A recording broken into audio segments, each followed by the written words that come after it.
مخدر البوفا أو ما يسمى بالكوكا ديال الفقراء طغى على مجتمعنا المغربي في الأيام الأخيرة وحول بزاف ديال الناس لوضعيات صعبة. ابن عمي بقى معايا باش نعرفوا مخدر البوفا ومناش تيتكون والأضرار ديالو على الشباب المغربي. ما تنساش التكة ديالك وحطها فوق طويبلة وسافر معايا.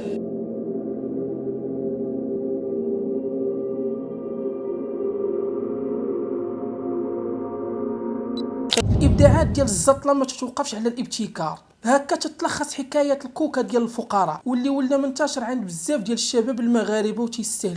ولكن منين دخلت ليا مع الدم ومنين ولات كتشدني الخطعه ديالها صافي هي منين وليت كنضطر انا نشريها، حيت دابا هي اللي خايف فيها. هي منين يولي بنادم يشريها من جيبو صافي حدك حد تشريها من جيبك. عرف بان البليه دخلات معاك، عرف بان البليه دخلات معاك، عرف بان البليه دخلات معاك. اصل المأساة ديال مخدر البوفا انه تتجلى بكونه اخطر مخدر في انواع المخدرات وتوصل الثمن ديالو تقريبا من الجرام. بزاف ديال الشباب بغاو يجربوه ويشدوا السون ولكن طاحوا في الشبكه واصبحوا مدمنين عليه بزاف. المره الاولى كانت زعما غير باغي نشوف زعما لافي ديالها كيفاش الدراري صحابي كاملين تيدويو على هاد البوفا، نعرف لافي ديالها جربتها. كانوا الدراري ديجا واخدين زعما لا ماتيغ بروميير. تفاعلا مع هذا البلان حضر الفرع المحلي لحزب فيدرالية اليسار الديمقراطي بالبرشيد على هذا المخدر وخرجوا في التقرير ديالهم انه المخدر ولا منتشر بزاف في المدارس وبزاف ديال الدراري اللي تيضطروا يبيعوا حوايجهم واشياء ديالهم خاصه بهم باش يقتنيوا هذا المخدر الخطير.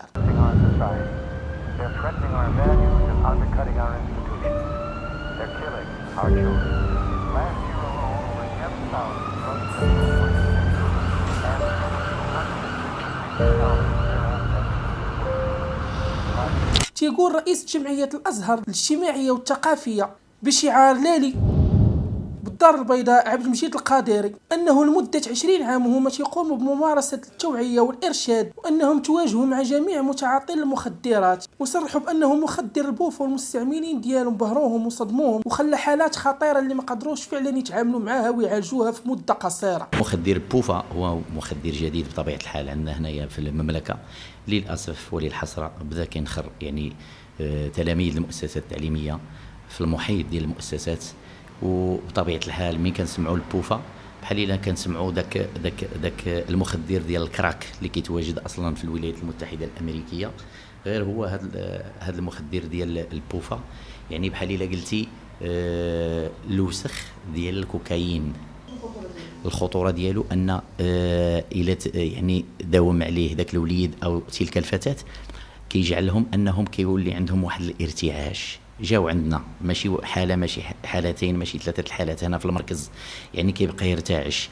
الور خصو ضروري ياخذوا، الا ما خداش يقدر يقترف جريمه قتل، يقدر يدير شي حاجه ماشي هي هذيك اوكي، وهو خارج عن الاراده ديالو. البوفا تتكون وفق ما فسر المخصصون من تفرتيت ديال الكوكا او الديشي ديالو وتيتخلط مع واحد الماده او حبوب مخدره باش تعطينا هاد الخلطه العجيبه. تيتم وضع هاد المكونات في قرعه بلاستيكيه قصيره وتيدار في الداخل ديالها ماء الحياه ولا ماء عادي او شكل من اشكال الكحول. من بعد تيدار في القرعه تقيبات صغار وتيدخل فيها قلم جاف صغير وتيتم الاستهلاك ديال هاد المخدر مثل الشيشه. مجرد ما بنادم تيجر الجره الاولى المخدر تيمشي الهرمون الدوبامين وتيضيف المستهلك مخدر اخر باش داك المخدر ينعسو، حيت مخدر البوفا تاثر على الاعصاب وتيدير الارق وما تيخليش النعاس نهائيا. الاشخاص اللي تيستهلكوا هاد المخدر تيصبحوا مدمنين عليه بواحد السرعه اللي كبيره بزاف، لذلك تيخلي المتعاطين اضرار كبيره بحال الهلوسه والارتجاف والقلق والاحساس بتصلب القدمين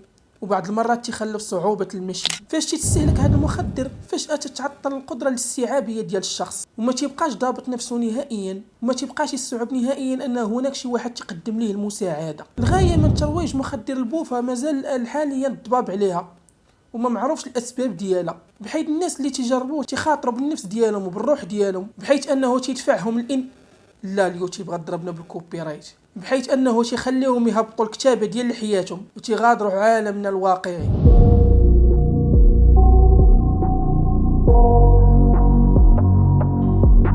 عرف بان البليه دخلات معاه.